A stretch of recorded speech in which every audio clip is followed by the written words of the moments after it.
Greetings Canadians and welcome to my Ride or Die event breakdown video. Before we get started, please take note that any and all information in this video may or may not be different due to any changes made on Nexon's part either before or after the release of this video. Be sure to always double check the patch notes or the description of this video for any noted changes.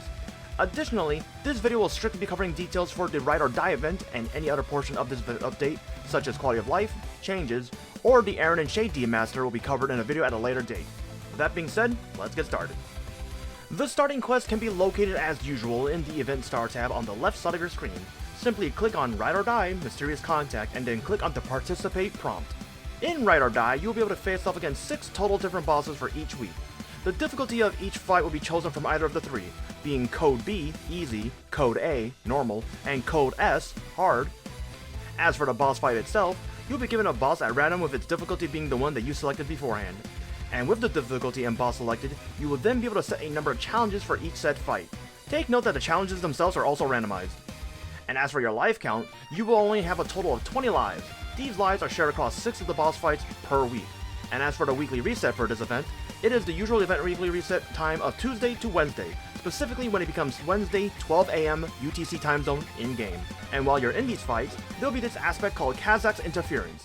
This is where the big boss himself, Kazak, will be present in all the boss fights and randomly use his own skills at regular intervals. And while Kazak is helping the bosses, Althea will be helping you. Althea's role in the boss fight will be giving you Althea's support skill. When you enter a boss map, you'll be receiving Althea's support skill, which can be charged to a total of level 3. This skill can be activated with the NPC Interact hotkey. For each level of the support skill, you will need a total of 150 skill gauge charges, which is broken up into 10 different slots that require 15 charges each. You gain said charges at regular intervals during the fight. You can also get more charges by touching the summoned object on screen that you can see right now. This object will spawn randomly every 30 seconds and disappear if you do not collect it after a certain time period. And as for what the support skill does, Althea's support skill will remove summoned enemies and some of the disruptions caused by Kazak's. And now for some specifics, the first of which being the weekly score rewards. For each week, your final score will determine which Inspector supply box and how many Kazak's energy fragments that you'll be receiving. Of the 2 rewards, we'll be covering the Kazak's energy fragments first. The items that you're able to receive from these items are the following, and as there are several miscellaneous items of lesser note, I will only cover the highlights. The first of which is the Chains of Resentment coupon for interactive or regular worlds only. This item is essentially another version of the Frenzy Totem we know, and alternatively, if you roll this drop option in Heroic or the Reboot worlds, you will instead get an Inkwell coin that you can trade in for 200 mil mesos. There's also the Mag Growth potions, also including the brand new node stones called the Mape node stones, and lastly of note is the VIP Booster box. And as for the supply boxes, you can only redeem 1 box a week per account. Said box's level or tier is dependent on your final weekly score you obtain once you've either lost all of your lives or finished all 6 of the bosses.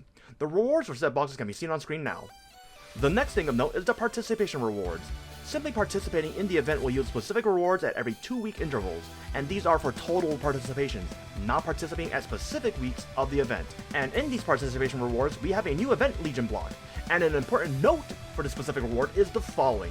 You must participate in at least 10 weeks and have defeated at least 3 bosses. And as usual, as the patch notes don't really specify 3 bosses a week, I will assume that's 3 bosses for the event in general.